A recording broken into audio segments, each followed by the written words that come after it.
Hey, what's going on? For those of you who are new here, my name is Josh. I'm from the Good Brothers Trading Academy, and today we're doing something a little different. We're just going to break down a few tickers pre-market and see what we'd like to trade. Today is Monday.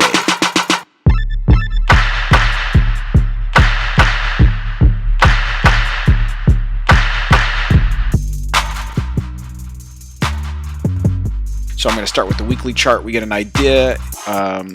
I came up with a video showing this indecision bar on Apple. We're going to just kind of continue breaking down a few stocks. This is the weekly chart. So here's a weekly indecision bar rejecting right around the 50%, which is very important so we can see. We need to probably find some buyers in here. At the bottom of the indecision bar, we will find some more buying pressure as well. So these are some areas looking for rejections. Right now, it does look like it's a short play until we get 50% up this candle, and then we can be watching for some more dip buys. But right now, we will continue to look for a sell-off unless something comes out on Apple otherwise. Don't forget, we have earnings coming up here on the 26th, okay? So that would be after today's close, and we will, if I'm not mistaken. So if we'll just be kind of watching, and that's most likely why Apple's selling off, people taking profit, waiting and expecting for, because remember, they came out with some news and they pushed it up. We took this trade when it gapped up, we took it up into this 124 area and then went ahead and people are selling into it. Okay, so this week is big earnings week for a lot of the tech companies and stuff. Like you have your Facebook and stuff. It had a nice run up. And so where's this? Let's see, it's opening up. It has a nice gap down at this point. So we'll see if we can get some buying pressure between this pink area. But since it's right before earnings, we just need to keep an eye on it. Okay, we'll keep an eye on it, see what happens at this point. No great weekly chart setup, so nothing huge as far as a move goes. We'll pay attention to our highs. So it's at the highs. No bigger time frame pattern, no weekly. I'd be just watching it. This is where some buyers have stepped in, but we do have earnings once again. So let's look at Boeing. Boeing's coming down.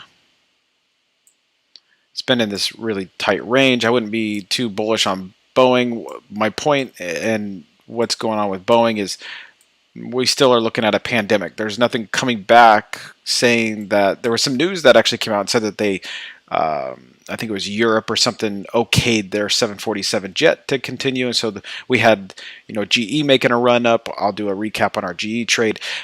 But there were some things that were aspiring because of the news. But the problem is who's going to be buying it, right? It's not like other airlines are selling out all their flights. It's not like we're flying all around. So who's going to be buying the new engines and stuff like that? And who's going to be buying the planes to help Boeing out at this point, right? So not too interested in Boeing, but I do like Baba, and Baba had some interesting news come out on it today, something about BMW and a few things. So watching their 3-hour time frame, there we have a couple of reversals. We're finding ourselves a consolidation sideways pattern. We had this recovery, right? This V-shaped recovery, then the consolidation sideways. Have a reversal here, and now we're looking like we want a reversal here. So within the first half hour of the market, we'll see what this pattern turns out to look like, and we could possibly be getting a run up. So depending on what your stop loss is and your profit target, let's go to a smaller time frame. So we have this big breakdown candle. We're into this area. We had a sharp move lower, this consolidation sideways. This was probably the day to play for a quick intraday play. But we'll see. If it continues to build a pattern, if it comes down and starts getting some buying pressure and some nice wicks coming off of 308, I would be a dip buyer down into 308. If it just starts turning red and the rest of the market's selling off, we've got a lot of the tech companies selling off, we will obviously not be buying the dip down there. So I'd want to see smaller time frames. We get the smaller time frames showing us our reversals first, and then we take it. We were just looking at the 3-hour chart, saying that the 3-hour chart possibly has some potential. The weekly chart, it's at some highs. We have some news on it. Things may look like it wants to continue higher, but we want to see and watch and pay attention to probably some of the smaller time frames, your half-hour chart, see if we can build a nice pattern before making a move higher. Resistance at 311 or 312 roughly, 311.80. And then after that, we have 313. So yeah, depending on how you're wanting to work. But I would be buying as close to 308, 309 as possible. And if you can, depending on the pattern playing out and the higher lows, if we are getting higher lows, be buying into 308.50 unless we start getting a sell off that it's not the same. If we do get a sell off and it just starts tanking on the open, 304 is the next dip buy area, 304.40, and that's where we found support the last few days when it got down there, and that seems to be where some buyers are at. So I'd be watching this zone for some type of a recovery. Roku, let's go back to a weekly. That is a monthly. So right now we have a big tail candle. We did hold support last week, so we'll be watching. Let's go to a 3-hour time frame. And this is what I do. I just break it down real quick. I just want to see what's going on. We have a big reversal here. Here's a pattern. It comes up, reversal, comes down. So it wouldn't surprise me to get another sell-off in the 213. But it also wouldn't surprise me if we continue to hold this 220 level. So we will see. People love Roku, and I love trading Roku when it works out well.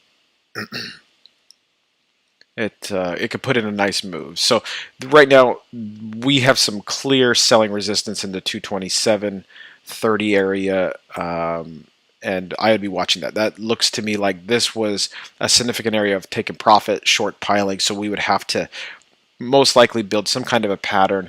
I'm not seeing any kind of news catalyst on Roku this morning, at least recently, so I wouldn't, I'd be just watching it, okay? And then Twilio, we went over this hit our buy zone, missed it here, came down and hit it. I'm not a big fan of sloppy seconds all the time, so I don't know if I would have been a buyer here, but we are getting this reversal candle off of this, so if we get a consolidation sideways, I would be looking at possibly, but we have earnings, right? So be paying attention to that as well. Keep an eye on that. You don't want to be holding something overnight with an earnings report. Nvidia's been trading in this range, kind of doing a double top. Let's check out the weekly chart. Got buying pressure at the top or at the bottom, right off of the 50%. It looks like roughly on this big indecision bar. So I wouldn't be opposed. Let's just keep an eye on it. Once again, we have earnings coming out, so I'd be waiting for a lot of these earnings, big earnings week this week in the tech sector, and we'll continue to move forward. Now, we are at a buy zone for sure on Netflix, but that looks pretty ugly too. So, and maybe, sometimes when it's ugly is the time to buy. So looks like we're getting some kind of a recovery, right? So maybe let's see if we can get a push up into 504 and see if we can come back and retest into 492 and then start watching for some reversals. Okay, I'd like to see some higher low setups on this 3-hour time frame before something similar to this. So we come down and I want to see a higher low, right? So here's the first low, here's the second low, and then start being a dip buyer down here, just like this. So we get the higher low setup. We get buying pressure coming up, a consolidation sideways before a big move and a push up. That's what I'd be looking for on Netflix. At this point, not seeing anything. We're going back to Missouri today. We are in Florida at this point, and we're going to be checking out here pretty soon. Wanted to shoot the video before, get the pre-market prep. I think I'm going to do some more of this. Maybe I'll add a little something to it, obviously, to maybe help you guys out. Maybe if you guys want me to break down certain tickers before the morning starts, I'll do so. Try to get an upload first thing in the day, or first thing, starting the day. And we will kind of go from there. And nothing that I really want to join at this time. There's a few more we could continue to break down and just kind of look at. But I'm not seeing nothing really is coming out on the news that I really love. I'd rather let today kind of go. Zoom. There is some, we got a weekly reversal on Zoom. So I'd be watching the 50% level on Zoom. Okay, so if we wanted to real quick, let's go.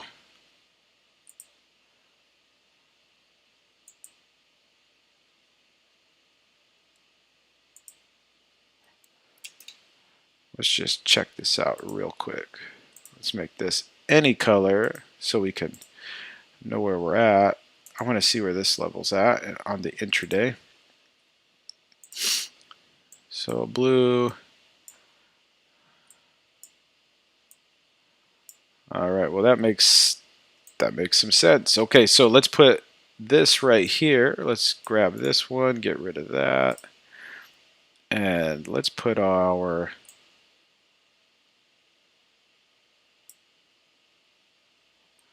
let's just keep an eye on this area. If we start getting up here and we get a rejection on zoom here, I may want to take it short.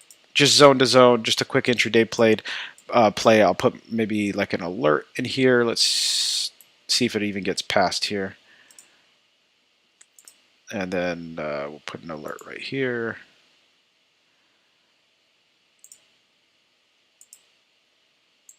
And actually, I want to do the same for Netflix. So I like Netflix down. It's looking ugly, but let's see what Netflix can do. Let's see if it even gets past some of these spots here. Create an alert. And we'll see if it continues to sell off.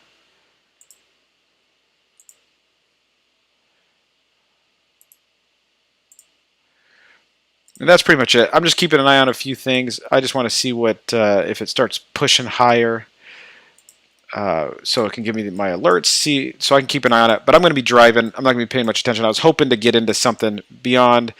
I don't think there's any type of news on beyond either.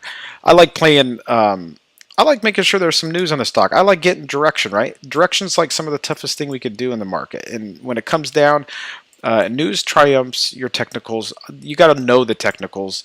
In my opinion, some people just play news. That seems like you're kind of trading with one arm behind your back. Why not know the technicals, see the pattern setting up, watch the news come out, and then it's an easy prediction. Like this was a news catalyst. We actually played this in here. So I think we played from the top to the bottom, the big push up. We didn't catch the entire move, but we did play. It was somewhere, I don't remember. I'd hate to say, and then be called out later, but we did play beyond. But it was a news catalyst that got us interested in the stock, and we understood what was going on. And so these were important levels. These were zones that we put in way prior. I haven't really been following beyond since that, but we obviously, this is a buy area, and we're finding that there.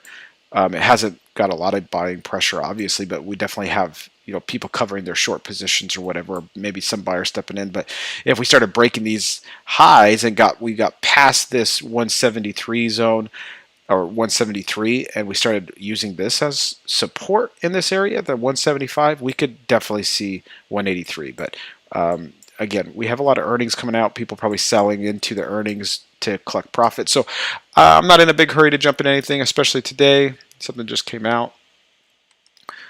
Tesla. Okay, Zoom launches end-to-end encryption for free paid. Let's just check out Zoom again. We already looked at Zoom, but let's just see what it's doing in the last 5 minutes. See, news comes out, right? And we have this kind of pattern coming into play. It looks like on a 5-minute time frame. Here's a 10-minute. So we have a push up, maybe a consolidation. Let's go to a 15. Okay, let's go to a 30. Still have a pattern, right? Push up, consolidation. So let's go to an hourly chart.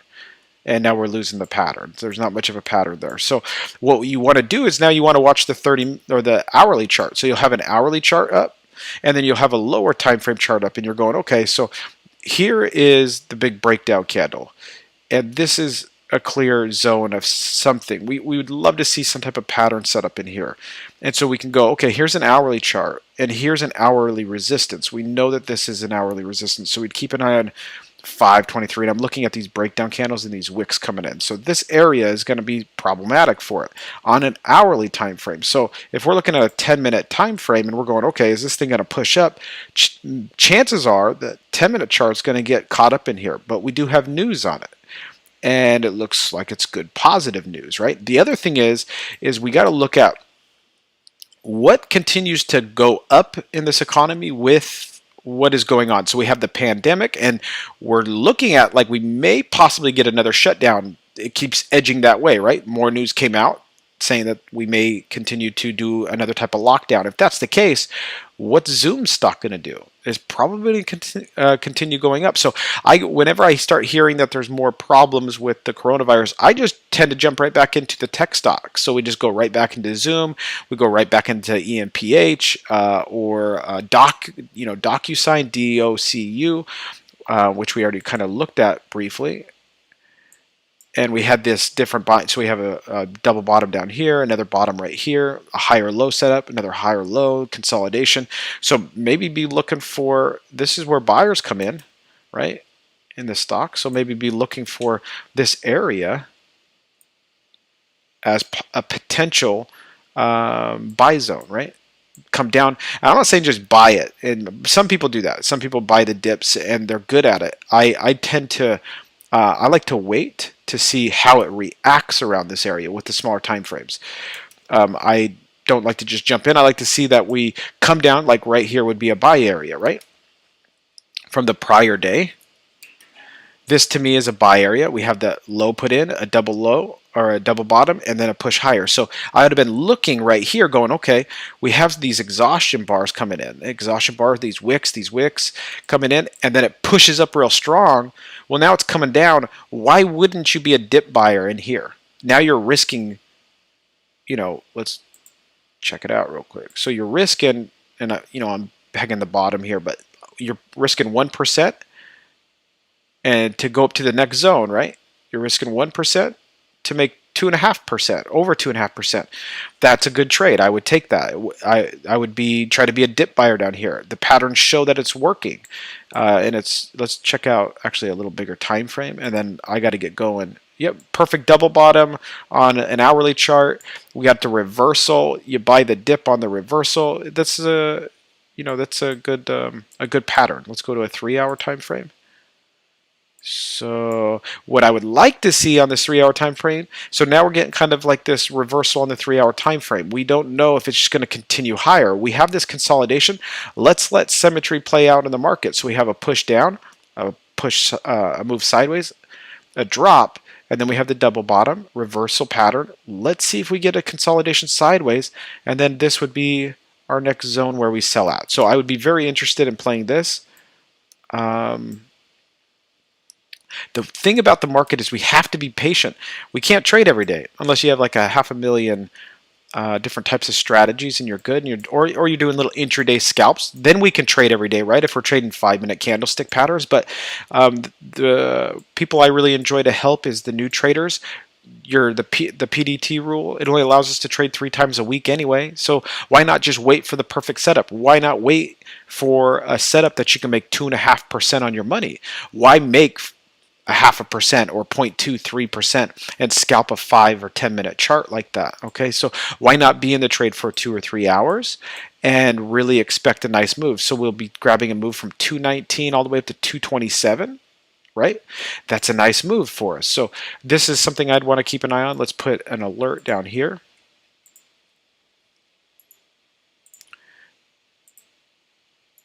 I'm going to put alerts all over the place, man. I like this one. See if we get something like that. If we get up to, well, we'll just pay attention, but I'm going to add these alerts. I just want to see as it's coming down. So the bottom, so I know I'm going to be in the car, like I said, 216. So when it starts passing 216, I know that we're getting into significant levels, 221. So those are the numbers I'm going to remember. I'm just going to quickly look at them, or I'll probably throw my phone to my wife and have her check them out. Let me know what's kind of happening, and then we'll go from there. But anyway, I'll be back to Missouri here shortly and then continue. But hope you guys enjoy the breakdown. Hope it helps you guys out, and I will see you in the next video.